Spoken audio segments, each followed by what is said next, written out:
ओम शांति। हम हर रोज़ परमात्मा के महावाक्य सुनने के साथ साथ हम उसका मनन चिंतन भी करें, क्योंकि मनन चिंतन करने से वो हमारे स्वरूप में बनते जाता है।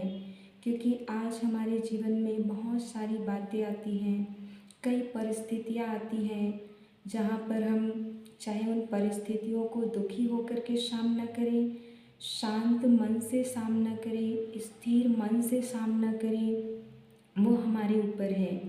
कई बार ऐसी परिस्थिति आती है, ऐसी बातें आती हैं जहाँ पर हम बहुत विचलित हो जाते, दुखी हो जाते। कई बार हम भगवान को दोष लगाते कि मेरे साथ ही ऐसा क्यों हुआ, भगवान ने मेरे साथ ऐसा क्यों किया, या फिर व्यक्तियों के ऊपर हम दोष लगाते कि उस व्यक्ति ने मेरे साथ ऐसा क्यों किया।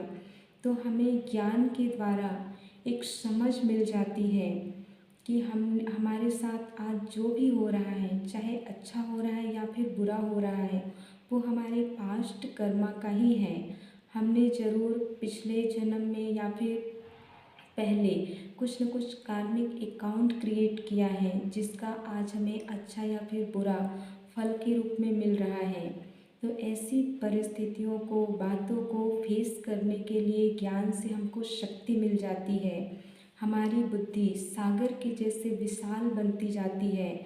जैसे हम सागर में देखते हैं, सागर विशाल होने के कारण उसमें संसार के सारे कूड़े करकट जाकर के समा जाते हैं, पर सागर उससे खुद भी मैला नहीं होता है, अपनी लहरों के द्वारा उसे किनारा कर देता है और साफ और स्वच्छ रहता है।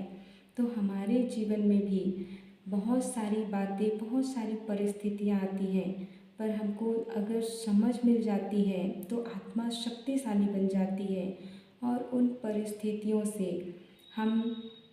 परिस्थितियों को बहुत सहज रूप से पार कर लेते हैं, स्थिर मन से, शांत मन से पार कर लेते हैं।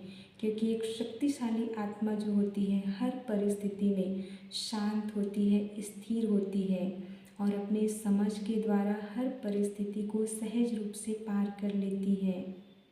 ओम शांति।